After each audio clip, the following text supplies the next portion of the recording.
कमरिया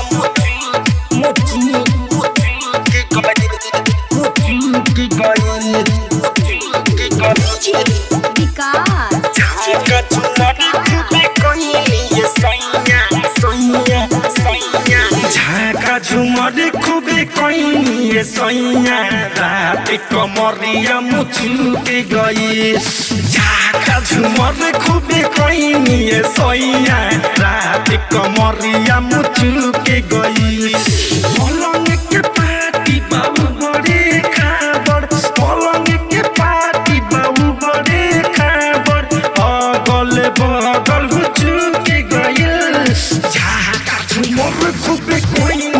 सैया रात कमरिया मुचुक गई झाका झुमर खूबे कोई सैया रात कमरिया मुचुक गई रात कमरिया मुचुक गई सीतामढ़ी झाका झुमर खूबे कोई सैया सैया सैया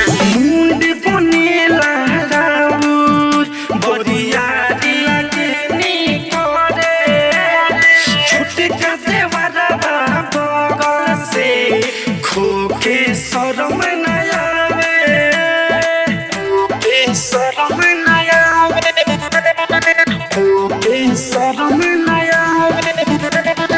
मुंड पुनेला राउले तो बरियारी लागे निकोरे छोटे काटे वाला बगल से खोके शरम न गौरायावे शरम न गौरायावे फूलल फूलल गलिया रहे एही कारणवा पुछुक गई झाका झुमर खूबे कोई सैया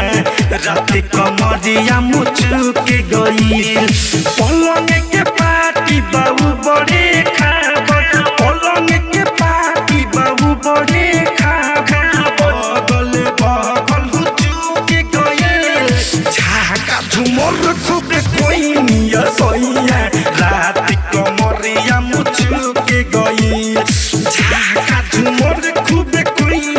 सैया रात कमरिया मुचुक गई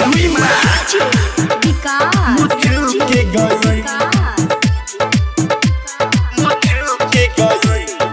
झाका झुमर खूबे कोई सैया सैया सैया रात कमरिया सोहसीलाल पिया दिया साझे देनी मुझाई भोर करे के लागल मोने जलय गुताई मोने जलय गुताई मोने जलय गुताई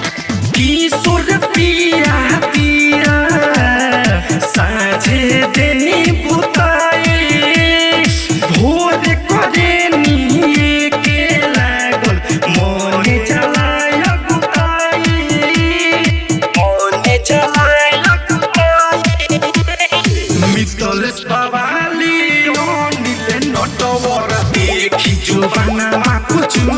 गई झाका झुमर खूबे कोई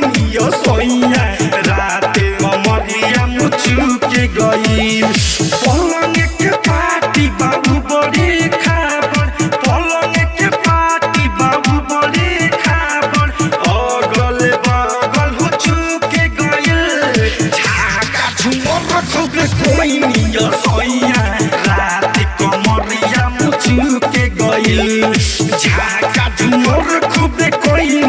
सैया रात कमरिया मुचुक गई